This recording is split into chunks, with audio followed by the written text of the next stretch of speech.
small child, my mother wanted to take us to church.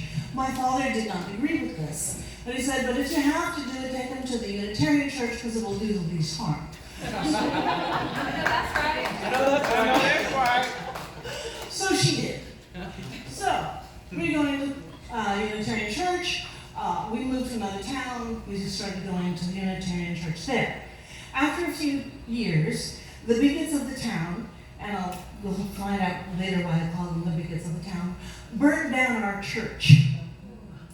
Now, they happened to burn it down on the day that my father had a sabbatical leave, and we were preparing to go fly to London, which was pretty exciting.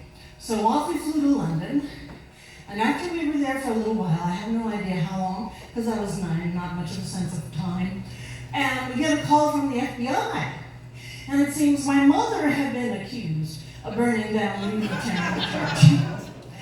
And she got really scared, and my father took the phone, and he was pretty steamed because he was no lover of the FBI, and wanted to know why they thought my mother did that. And they said, well, it was very suspicious that we would leave the country on the day the Unitarian church was burned down. So, time goes by, and I go to Brandeis University, which is a Jewish university. I'm not Jewish, I went to a Unitarian church. But my best friends are all Jews.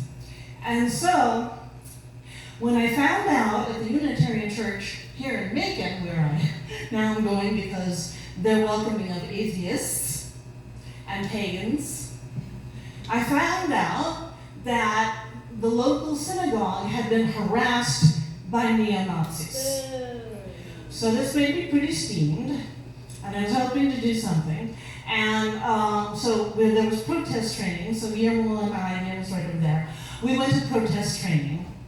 And during protest training, we were being taught all these protest songs, one of which I knew very well because, my hair, when I grew up, I happened to know quite a few protest songs. And so one I was singing out very happily, and immediately afterward, the Unitarian Universalist choir director came and asked me to come and sing in the choir with the synagogue people. And I said, you betcha I will. Well, I didn't actually say that, but you get the point.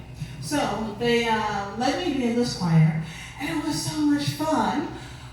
This woman from a temple in Atlanta came, such a voice for soprano singing. And but I was very nervous about this because, as probably most of you know, Kemp signed into law that Georgia is anybody can carry a gun, no permits needed, open carry. So we were going to try to sing down Nazis. And I have a good idea what AK-15s can do. We've had that described to us on the news. So I was nervous about that. So being a nervous person, I called my friends to tell them that I love them. And then, wow, sparks flew, One of them almost started crying, another left a message, another one was, oh really? Oh, okay. My brother said to wear loose and comfortable clothing so that I could run well. And my husband said, do not fall down. You cannot run well, so do not fall down, because then you won't get up and people will trample you. But the Nazis did not show up, and we sang and we had a wonderful time. And then afterwards, when I got home, I fell sound asleep, I was tired.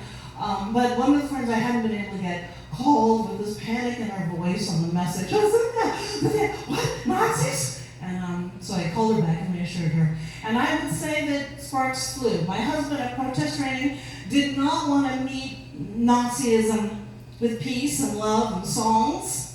So I kept telling him, when I told him that they had gone to some of the people at the synagogue and said, Hail Hitler, right in their faces. He said, I don't think I can be, I will let them punch them. I will punch them. You can't. Sing to them in Spanish. And put all your insults in Spanish. And then we know what you're saying. Well, this turned him on. He sang me in Spanish. He has a beautiful voice. And then he told me what it meant, but let me tell you, it was vile. Sparks wouldn't flow. But the best sparks flew when 900 plus people showed up at the Methodist Church in downtown Macon to show support for our local Jewish people.